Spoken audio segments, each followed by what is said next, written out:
माननीय प्रभात झा जी के साथ मैंने 50 से ज्यादा नेशनल मीडिया के ऊपर बातचीत की है। किसी भी राजनेता के जीवन में सबसे महत्वपूर्ण है संवेदनशीलता, विचार बहने की स्पष्ट प्रक्रिया और अभिप्राय संपदा के गौरव को अपने बीच में सदैव समेट कर रखने की परंपरा। 50 से ज्यादा डिबेट्स में कभी मुझे एक बार भी ऐसा नहीं लगा कि उनके वक्तव्यों में, उनकी अभिव्यक्ति में किसी भी बात में कोई दोहरा अर्थ भी निकाल सकता है। जिस अभिप्राय के साथ, जिस अर्थ के साथ वो बात कहते थे, उसका दूसरा अर्थ होता ही नहीं था। और ये संवेदनशीलता व्यक्ति के जीवन में कहां से आती है?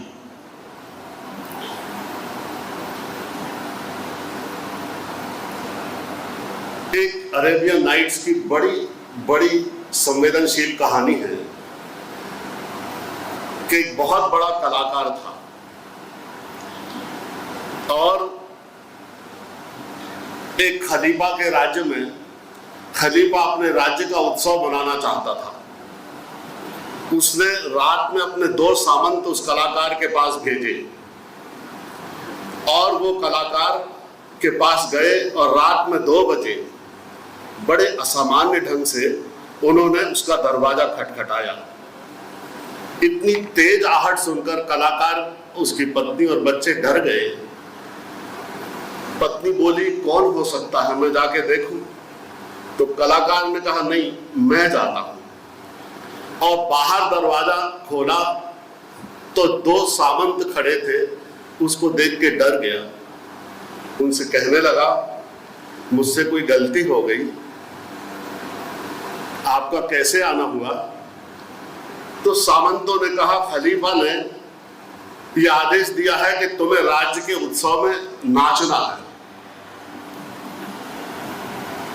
इतने असामान्य ढंग से किसी इतने बड़े नृत्य सम्राट को इस तरह से जब न्योता दिया गया और न्योता देके जब वो जाने लगे तो कलाकार ने कहा, रुको रुको, ठहरो।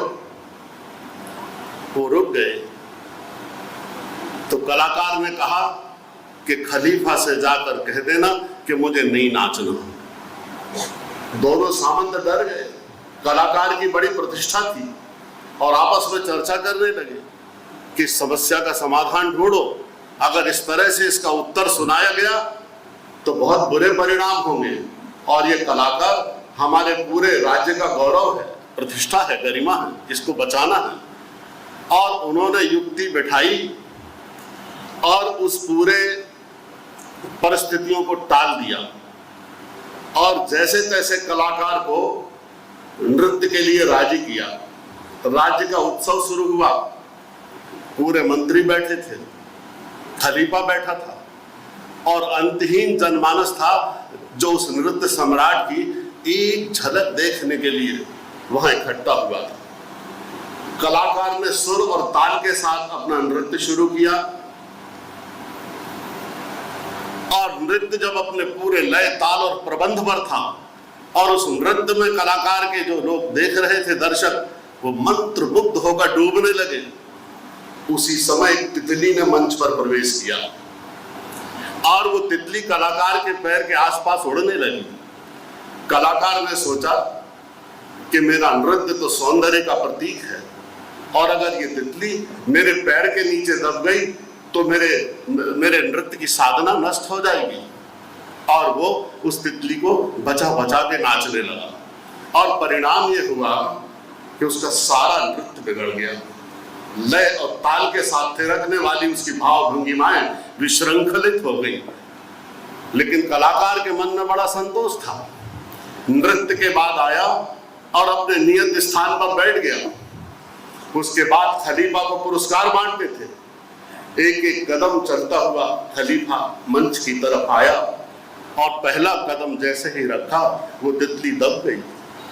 कलाकार चिल्लाता हुआ दौड़ा और उसने पांव के नीचे दबी हुई तितली, टूटे पंख, टूटे पैर, रक्त रंजित, और खलीफा से कहा कि मैंने जानबूझकर नृत्य नहीं बिगाड़ा, मैंने इस तितली को बचाने के लिए अपने नृत्य की पूरी गौरव, गरिमा और प्रतिष्ठा को दांव पर लगा दिया।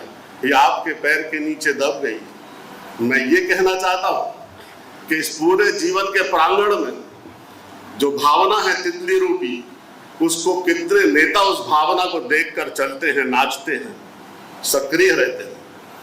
और प्रभात झा साहब ऐसे नेता थे जो सदैव उस भावना का ध्यान रखते थे। इसलिए आप सब ने, हमने एक कार्यकर्ता से एक बड़े नेता की रचना धर्मिता और रचना प्रक्रिया को जीवंत होते हुए हमने अपने सामने देखा। और मुझे सबसे बड़ी बात यह है कि पत्रकारिता से जीवन शुरू करना, संघर्ष के प्रतिमूर्ति बन जाना और प्रतिमान खड़े करना, तीनों बातों का अद्भुत समायोजन माननीय प्रभात झा जी के जीवन में हमें देखने को मिलता है।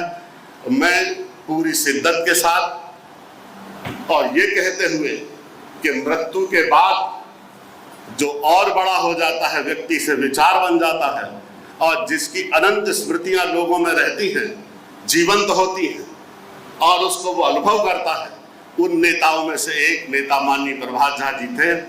मैं मध्य प्रदेश कांग्रेस पार्टी की ओर से और मध्य प्रदेश कांग्रेस पार्टी के माननीय अध्यक्ष की ओर से उन्हें अपनी विनम्र श्रद्धांजलि देता हूं और उनकी अनंत स्मृतियां अपने मन में संजोकर जो मैंने रखा है, सदैव उनके प्रति मेरा आदर बना रहेगा। धन्यवाद।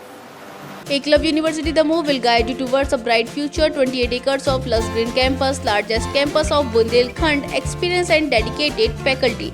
50 future-ready courses taught in 12 different schools, separate courts and ground for sport, fully equipped lab and workshop, safe and fully equipped separate hostel for girls.